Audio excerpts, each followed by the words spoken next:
Hi friends. आज एक company के बारे में बात करेंगे। आप लोगों जानते होंगे उसका नाम, अलग से कंपनी है, टाइटन कंपनी नाम है उसका। बेसिकली टाइटन कंपनी जो है वो टाटा कंपनी जो है, बेसिकली टाटा के कई सारे वर्टिकल्स में कई सारे बिजनेसेस हैं, उनमें से एक टाइटन है। तो टाइटन बेसिकली जब टाइटन शुरू हुआ था 1987 में, बल्कि रैदर 84 में इनकॉर्पोरेट हुआ था। 87 में शुरू हुआ था। बेसिकली 84 में जब शुरुआत हुई थी तो एक थे मिस्टर ज़र्क्सीज देसाई बोल के। तो वो बेसिकली वो टाटा के लिए नया बिज़नेस खोज रहे थे कि क्या नया बिज़नेस मॉडल हम ला सकते हैं जिसको किया जा सकता है, या कुछ नया बिज़नेस करना चाहिए, नया वेंचर होना चाहिए। तो उस समय उनकी अंडरस्टैंडिंग ये बनी कि लोगों को घड़ी पहनने का शौक़। बेसिकली टाइटन जो है वो एक वॉच कंपनी थी। बेसिकली एक्चुअल उनका बिज़नेस वॉच कंपनी था, लेकिन आज की डेट में अगर कहें तो टाइटन को लोग ज्वेलरी बिज़नेस से जानते हैं। तो मैं उसको आपको पूरा गाइड करूँगा, पूरा बताऊँगा। कोशिश करूँगा कि वीडियो को शॉर्ट रखूँ। हालांकि बहुत कुछ है बताने को, बहुत सारी ऐसी इन्फॉर्मेशंस हैं जो शेयर करना बहुत ज़रूरी होता है। तो बेसिकली उस समय जो था ऐसा डिमांड देखने में आई कि घड़ी बनाने वाली कोई कंपनी नहीं थी देश में। घड़ी बनाने वाली सिर्फ एक ही कंपनी थी, और तब बड़ा ही रिस्ट्रिक्टेड मार्केट होता था। हर चीज़ में जो है गवर्नमेंट की कंट्रोल होती थी। गवर्नमेंट की कंट्रोलिंग कंपनीज़ ही उस चीज़ को मैन्युफैक्चर करती थी। तो बेसिकली एक कंपनी थी HMT बोल के, जिसका नाम था हिंदुस्तान मशीन टूल्स। वो घड़ी बनाती थी। उसके पास almost 90% of the market share था, और बाकी जो भी थे छोटे मोटे प्लेयर टाइप के थे। तो 90% मार्केट जो था वो HMT होल्ड करती थी। आपको याद होगा कि किसी के पास आपको मिल जाए तो पुरानी घड़ी जो थी उस पर HMT बोल के अंदर लिखा रहता था। तो वो कंपनी जो थी वो सरकारी कंपनी थी, वो घड़ियाँ बनाती थी। तो बेसिकली टाटा ने धीरे से उस मार्केट में इंटर करने का सोचा। उन्होंने अब इंटर करने का सोचा तो उन्होंने एक जॉइंट वेंचर किया। टिडको बोल के कंपनी थी, तमिलनाडु शायद डिस्ट्रीब्यूशन कंपनी क्या करके ऐसे कुछ नाम था, टिडको नाम था बेसिकली। तो उनके साथ एक जॉइंट वेंचर किया। उसके बाद उन्होंने एक ग्रुप ऑफ एक्सपर्ट टीम को यूरोप भेजा। वहाँ जाकर उन्होंने देखा कि घड़ी कैसे बनती है, उसका पूरा प्रोसेस सीख कर आए वो वहाँ से। तो बेसिकली उस ज़माने में 2 तरीके की वॉचेस बनती थी। आपको आज भी याद होगा कि कुछ घड़ियों में जैसे एक चाबी वाला सिस्टम होता था कि हम उसमें चाबी घुमाते थे, चाबी घुमाने वाला। तो उसको मैकेनिकल वॉच कहते हैं। और उस समय एक नया घड़ी बनाने का तरीका शुरू हुआ था, क्वार्ट्स पुल। तो क्वार्ट्स वॉचेस मुझे जितना याद है कि उस समय जो है HMT जो है वो उसी तरीके की मैकेनिकल घड़ियाँ बनाता था।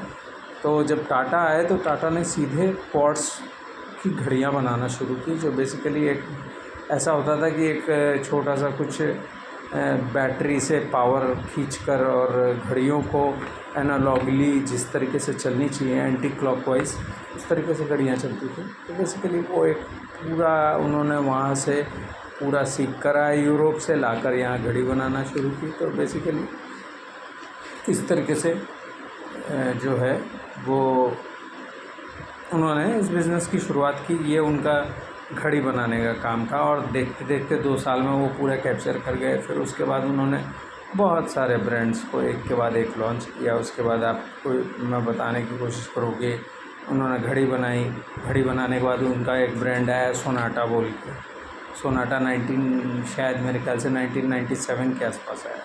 तो सोनाटा ब्रांड था। सोनाटा ब्रांड जो था वो मास सेगमेंट था।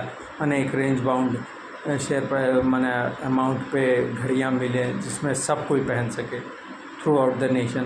फिर ज़ाइलस बुल के एक ब्रांड उन्होंने लॉन्च किया जो कि हाई प्रीमियम सेक्टर था, जो महंगी घड़ियाँ आती थी उनको ज़ाइलस के अंदर बेचा। उसके बाद उन्होंने एक Titan, Raga, nebula kind of brands को रीलॉन्च किया, लॉन्च किया। बेसिकली रागा जो था वो वुमेन कैटेगरी के लिए था। तो घड़ियों में वो अलग अलग करके आगे बढ़ते गए। फिर उन्होंने रागा किया, फिर नेबुला किया। आपको याद होगा कि जो गिफ्टिंग का स्टाइल होता था, शादी ब्याह में हम लोग गिफ्ट करते हैं तो हस्बैंड और वाइफ को एक जैसी घड़ियाँ देते थे। तो उस तरीके की भी एक कॉम्बिनेशन की घड़ियाँ बनाई। वो एक इनोवेटिव मार्केटिंग स्ट्रैटेजी थी उनकी बेसिकली, कि नए तरीके का व्यापार करना है लोगों को गिफ्टिंग के लिहाज से, कि आपने किसी को गिफ्ट कर दी घड़ी, उस तरीके से वो बिज़नेस में घुसे। बिकॉज़ मार्केटिंग स्ट्रैटेजी वैसी थी बेसिकली, कोई भी उनकी घड़ियाँ बेचना नहीं चाहता था। एचएमटी जो थी वो सरकारी कंपनी थी, वो पूरा सप्लाई देती थी, तो कहते थे हम आपका माल क्यों बेचें। तो बेसिकली उन्होंने रिटेल में उतरे, रिटेल में उतर के उन्होंने धीरे धीरे करके लोगों को अपनी तरफ आकर्षित किया। बेसिकली ये था उनका घड़ी का बिज़नेस। अब आगे बढ़ते हैं, उनके जो ज्वेलरी का बिज़नेस है, ज्वेलरी बिज़नेस में जब वो घुसने की कोशिश कर रहे थे तो सबसे पहली चीज़ प्रॉब्लम क्या हुई, यूजुअली हमारे देश में जब कोई ज्वेलरी ख़रीदता है तो वो बेसिकली बहुत बेसिक लेवल से ख़रीदता है। उसका एक सोचने का तरीका ये होता है कि ये मेरा एक तरीके का इन्वेस्टमेंट है, मैं ज्वेलरी ख़रीद रहा हूँ, मेरा इन्वेस्टमेंट है, मैं इस पैसे को इन्वेस्ट करने के कर रहा हूँ। सोना ख़रीद रहा हूँ तो उसमें इन्वेस्ट हो रहा है मेरा ये पैसा। तो यूजुअली हम करते क्या हैं कि हम जहाँ रहते हैं उसके आसपास की जो हमारी नज़दीकी सुनार की दुकान होती है वहाँ से ख़रीदने की हम लोगों की प्रैक्टिस रही। तो जब हम इस तरीके की चीज़ रहती थी, क्योंकि हम भरोसा नहीं करते थे, हमको लगता था ये बगल में यहाँ दुकान है, कल को कोई अगर प्रॉब्लम होगी तो तुरंत फट से हम आ जाएंगे इनके पास, इनको बोलेंगे भैया देखो क्या बात है। इस तरीके की सोच हमारी होती थी। तो ज्वेलरी में उस तरीके का ट्रेंड था। टाटा को उसमें मार्केट में घुसने की कोशिश कर रहे थे तो उनको सबसे बड़ा रिस्ट्रिक्शन ये बन रहा था कि वो घुस नहीं पा रहे थे, क्योंकि लोग इतना कंजर्वेटिव थॉट प्रोसेस होता था। लोग जल्दी किसी बाहर के आपकी कंपनी पे क्यों भरोसा करें, हम आपके पास जाके क्यों ज्वेलरी खरीदें, ये थॉट प्रोसेस था। तो उसका उन्होंने एक तोड़ निकाला, एक कैरेट मीटर आता था। कैरेट मीटर वॉज दैट कि जो बताता था कि आपकी जो ज्वेलरी है वो कितने प्रतिशत शुद्ध है, माने किस कैरेट की। तो एक कैरेट बताने की वजह से क्या हुआ, लोगों को ये समझ आई कि हमारी ज्वेलरी है हमारे पास वो कितनी शुद्ध है। जो हम नज़दीक के सुनार की दुकान से बनवा रहे हैं वो हमको ओरिजिनल सोना दे रहा है कि नकली दे रहा है। तो ये जो सेंस ऑफ रियलाइजेशन कराया कस्टमर्स को कि आप सही चीज़ खरीद रहे हो कि गलत चीज़ खरीद रहे हो, ये भी एक बहुत बड़ी चीज़ थी। तो इससे क्या हुआ, कस्टमर उनकी तरफ मुड़ना शुरू हुआ। पहली चीज़ उन्होंने ये की। दूसरी चीज़ उन्होंने ये की, जब वो तनिष्क ब्रांड लॉन्च किया उसके बाद आपको पता होगा मियाँ ब्रांड आया, कैरेट लेन आया, जोया आया, तो बेसिकली वो इसको बढ़ाते ही चले गए। ज्वेलरी सेक्टर का भी सारा ब्रांड जो है वो अलग अलग करके बढ़ाते चले गए। तनिष्क भी सोना बेच रहा है, कैरेट लेन जो है वो डायमंड वाला उनका बिज़नेस है, मियाँ और जोया जो है वो लग्जरी ज्वेलरी बेचते हैं। बेसिकली मियाँ भी वैसा ही है, मियाँ भी अभी उनका नया ब्रांड है। तो इस तरीके से वो मार्केट शेयर में घुसे। उसके बाद उनके और भी 2 ब्रांड है, तनेरा बोल के एक ब्रांड है जो कि क्या करते हैं, ब्राइडल वेयर बेचते हैं, बेसिकली साड़ियाँ बेचते हैं जो शादी ब्याह में लगती हैं। स्पेशली अलग अलग रीजनल अटायर जो होता है, जैसे उन्हें कोई साउथ की साड़ी होती है उसका स्टाइल अलग होता है, नॉर्थ की साड़ियों का स्टाइल अलग होता है, तो वो बाकायदा उसका भी एक ब्रांड बना दिया उन्होंने एक परफ्यूम का ब्रांड बनाया स्किन बोल के, जिसको उन्होंने आपको मैं बताऊं साथ में अब जोड़ दिया है। जो आजकल यंग जनरेशन के लिए जो स्मार्ट वॉचेज़ आती हैं फास्ट ट्रैक को उन्होंने अपने आप में एक ब्रांड बना दिया, जो कि बेल्ट से लेके टोपी से लेके फास्ट ट्रैक की टी शर्ट, फास्ट ट्रैक पूरा एक सेपरेट ब्रांड हो गया। तो उस ब्रांड के साथ उन्होंने परफ्यूम्स बेचना शुरू की स्किन के अंदर, स्किन नाम बोल का ब्रांड है। तो बेसिकली कितना इवॉल्व कर गए वो अपने बिज़नेस को लेकर, ये पूरा मैं आपको बाकायदा मैंने समझाने की कोशिश की है कि मोटा मोटी ये उनका पूरा बिज़नेस था, ये उनका थॉट प्रोसेस था पूरा, अब तक लेकर वो जहाँ तक आए हैं इस मार्केट को लेकर। तो बेसिकली हुआ ये, उसके बाद मार्केट शेयर गेन का ये स्थिति बनी बिकॉज़ गोल्ड ऐसी चीज़ थी। आप एक बात नोटिस करेंगे कि गोल्ड जो है उसकी वैल्यू लगातार बढ़ती थी, बढ़ते बढ़ते आज गोल्ड जो है वो 1 लाख पे। और यही कारण है कि टाइटन के जो आज की डेट में सेल है उसका 87% जो है वो ज्वेलरी से आया। टाइटन आपको बताऊं ऑर्गेनाइज जो मार्केट है पूरे इंडिया में उसका 8% होल्ड करता है। मैंने अगर 100 रुपये की अगर ज्वेलरी ऑर्गेनाइज मार्केट में बिक रही है तो 8 रुपया टाइटन बेच रहा है। इस तरीके से आसान भाषा में अगर समझने की कोशिश करें तो वो बेसिकली ऑर्गेनाइज सेक्टर का 8% मार्केट शेयर उनके पास है। उनके पास घड़ियों में करीब 27% मार्केट शेयर है। उनके पास जैसे चश्मा का, उन्होंने चश्मे का भी एक ब्रांड बनाया, आई केयर प्लस, आपने देखा होगा, तो वो भी कम से कम सेकंड बिगेस्ट प्लेयर है। लेंसकार्ट तो बाद में आया है, तो मेन वही है। तो बेसिकली इस तरीके से वो चल रहे थे। आज की डेट में मैं आपको बताऊं, अगर स्टोर जो उनके आई वेयर के हैं वो करीब 850 स्टोर हैं। टोटल स्टोर का नंबर जो इस क्वार्टर में आया है वो करीब 3322 स्टोर हैं उनके, सब मिलाकर, सारे ब्रांड मिलाकर पूरे इंडिया में 3322 स्टोर हैं उनके। और वो अब उन्होंने एक रिसेंटली एक टाई अप किया है, एक शायद ख़रीद रहे हैं उस कंपनी को, डी डेमास बोल के, जो मिडिल ईस्ट की कोई कंपनी है। मेरे ख्याल से वो शायद पहले आई भी थी यहाँ लॉन्च करना है अपना ब्रांड, उसने लॉन्च किया लेकिन चला नहीं। तो अब शायद टाटा के साथ उसका टाई अप हो रहा है और वो जा रहे हैं बेसिकली मिडिल ईस्ट में भी बिज़नेस करने। आप जानते ही हैं वहाँ पे हमारा इंडियन डायस्पोरा कितना बड़ा होता जा रहा है धीरे धीरे, तो बेसिकली उधर भी जा रही है टाइटन कंपनी।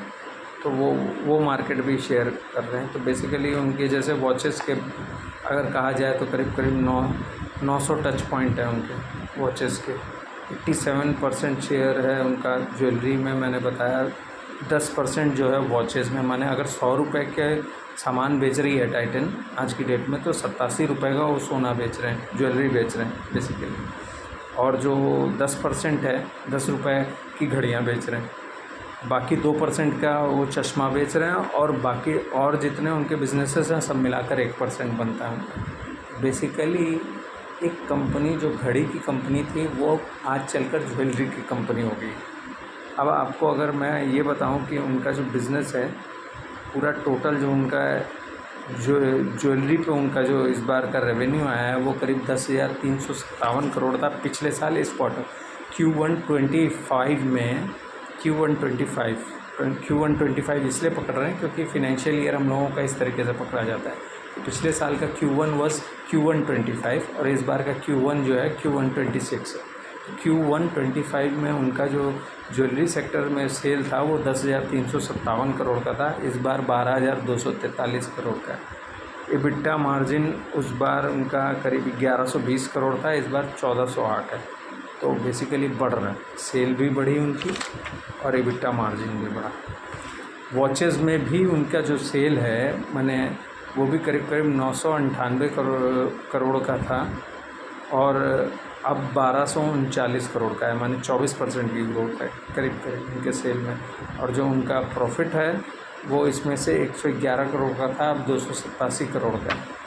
तो वॉचेस में भी उनको अच्छा ग्रोथ मिल रहा है, उनका सेल में ग्रोथ आ रहा है। अगर पूरा टोटल कंपनी का पूरा कंसोलिडेटेड अगर डेटा देखें तो पिछले साल Q1 25 में वो 12,188 करोड़ का वो सेल कर रहे थे और इस बार उन्होंने 14,673 करोड़ का सेल किया है। तो ये सेल उनकी 20% से बढ़ी है। ज्वेलरी सेक्टर में उनका जो ग्रोथ है वो करीब करीब 16% के आसपास है और इसमें जो है वो करीब 20%, ओवरऑल में 20% बढ़ी है। और उनका जो EBITDA है वो करीब 1367 करोड़ का था पिछले साल इस क्वार्टर में, इस बार 1935 करोड़ है, वो भी करीब 41% से बढ़ा है। तो उनका जो पैट है वो करीब करीब 715 करोड़ है और इस साल 1091, तो वो भी करीब करीब मैंने 50% 52% ऊपर चला। तो बेसिकली ये है फिनेंशियल्स कंपनी के। कंपनी का जो कॉन कॉल था वो भी मैंने अटेंड किया, तो कंपनी का बेसिकली यही कहना है कि हमारा ग्रोथ जो है वो करीब 15% रहेगा। अब मैं आपको ये बता दूं कि ज्वेलरी सेक्टर में कई सारी कंपनियां हैं, टाइटन तो है ही और भी कंपनियां हैं, उनको भी मैं शेयर करूंगा, उनका भी रिज़ल्ट आपको। टाइटन एक समय में सबसे तेज़ ग्रो करने वाली कंपनी थी। टाइटन ने कई इनोवेटिव तरीके ढूंढे, जैसे मैंने कैरेट मीटर की बात बताई। उसके बाद उन्होंने एक स्कीम चालू की थी कि लोगों को कहते थे कि आप पैसा जो है हमारे पास फ़ंड जमा करिए, कैश जमा कर दीजिए। तो बहुत लोग क्या करते थे, अपने लड़कियों की शादी के लिए जो पैसा रहता था वो जमा करते थे। तो वो बड़ी इनोवेटिव स्कीम थी, कोई 5,000 कोई 10,000 या जिसकी जैसी हैसियत हुई वो वैसे 1,000 रुपये 2,000 रुपये करके हर महीने जमा करते थे। 11 महीने आप जमा करिए, 1 महीने का पैसा जो है वो टाइटन देगी आपको, इस तरीके की स्कीम चलती थी। तो टाइटन ने इससे क्या किया है, इस सारे इनोवेटिव तरीके से मार्केट शेयर बहुत ज़बरदस्त कैप्चर किया अपने टाइम पर, लेकिन आज वो इस पूरे ज्वेलरी सेक्टर के रेस में पिछड़ गई है, पीछे पे है। वो ऑलमोस्ट तीसरे या चौथे नंबर का प्लेयर है इस समय। जो सबसे तेज़ी से आगे बढ़ रहा है वो मैं आपको कहूँगा कल्याण ज्वेलर्स। ज्वेलरी सेक्टर बड़ा ही इंटरेस्टिंग है और बड़ा टेलविंड चल रहा है, उसको हम कवर करने की कोशिश करेंगे। आज मैंने कोशिश की है कि आपको टाइटन के बारे में बता सकूं, करंट का मार्केट, उनका इस बार का क्वार्टर का क्या रिज़ल्ट हुआ वो भी बताएं। तो कंपनी का यही कहना है कि हम 10-15% से 15% के आसपास जी से ग्रो करते रहेंगे, इससे ज़्यादा हमसे नहीं होगा, क्योंकि मैंने बेसिकली उनका बेस बहुत बड़ा हो गया। 3300 आप यही समझ रहे हैं ना कि ज्वेलरी में उनके इतने सारे आउटलेट्स हो चुके हैं, ऑलमोस्ट 3000 के ऊपर आउटलेट हो गए, तो अब वो इसको कितना बढ़ाएंगे, नहीं बढ़ा पाए। तो ये थी टाइटन कंपनी, मैंने कोशिश की कि इसको कवर अप करने की। Thank you so much. आप ज़रूर इस वीडियो को देखिएगा, लाइक करिए, कमेंट करिए। कोई स्टॉक आपको समझ में आ रहा हो जिस पर आप चाहते हो मैं वीडियो बनाऊँ तो काइंडली कमेंट करें, लाइक करें, सब्सक्राइब करें चैनल को। Thank you so much.